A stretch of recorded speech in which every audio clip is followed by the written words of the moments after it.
அண்ணா வணக்கங்கண்ணா. நான் டிரைவரு பார்த்தீங்கன்னா Erode driver. Courier வண்டி ஓடிட்டு இருக்கிற பெங்களூர் டு திருப்பூர். அதாவது பார்த்தீங்கன்னா பவானி லட்சுமி நகர் பக்கத்தில் பார்த்தீங்கன்னா இந்த மாதிரி ஒரு சம்பவம் வந்து வழிவரிக்குள்ளே நடத்திட்டு இருக்கிறாங்க.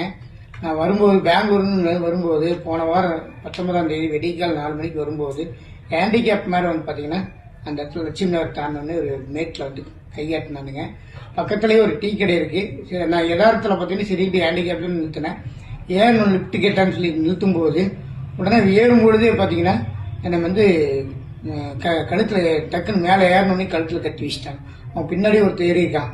ஏறணுன்னு 2 பேர் வந்து பார்த்தீங்கன்னா சேர்ந்து என்னை வந்து மறுபடியும் வந்து பவானி வரட்டு ரோட்லேயே திரும்ப யூட்டர்ன் பண்ண சொல்லி கூட்டிகிட்டு வந்து ஒரு சந்தில் வந்து நிறுத்தி உள்ளே கூட்டிகிட்டு போயிட்டோம். கூட்டிகிட்டு போகும்போது அங்கிருந்து பார்த்தீங்கன்னா எல்லாருமே 3 முடிவாக துணி கட்டிட்டு வந்து என்னை கண்ணை கட்டி மறுபடியும் வந்து பின்னாடி பார்த்தீங்கன்னா கையை கட்டி தூக்கிட்டு போய் என்கிட்ட இருக்கிற பணத்தை வந்து ஒரு 1500 இருந்தது. என்னுடைய அருணாக்கீரை பிடிங்கிட்டு விட்டாங்க. அப்போ மறுபடியும் திரும்ப சித்திரவதை பண்ணி அடிச்சுட்டே இருந்தாங்க. அடிதாங்க முடியாத மறுபடியும் மயக்கமாக கிடந்தேன். அந்த சமயத்தில் இன்னொரு டிரைவர் வந்து பார்த்தீங்கன்னா இன்னொரு லாரி டிரைவர் மாட்டிட்டார். அவரை வந்து பிடிச்சிட்டு வந்து அவர் அடிச்சுட்டு இருக்கிறவர் அவர்கிட்ட பணம் எவ்வளோ கேட்டுனா அவர் வந்து என்னோட டிரைவர் சீட்டுக்கு நேரம் ஒரு 12,000 இருக்குன்னு சொன்னார். அவர் வந்ததுனாலதான் என்னை விட்டாங்க. அப்போ வந்து என்னை தூக்கி கீழே இறந்து தூக்கி பிடிக்கிற போது கை உடஞ்சிருச்சு. நான் கை உடஞ்சி போச்சான்னு கேட்டேன்.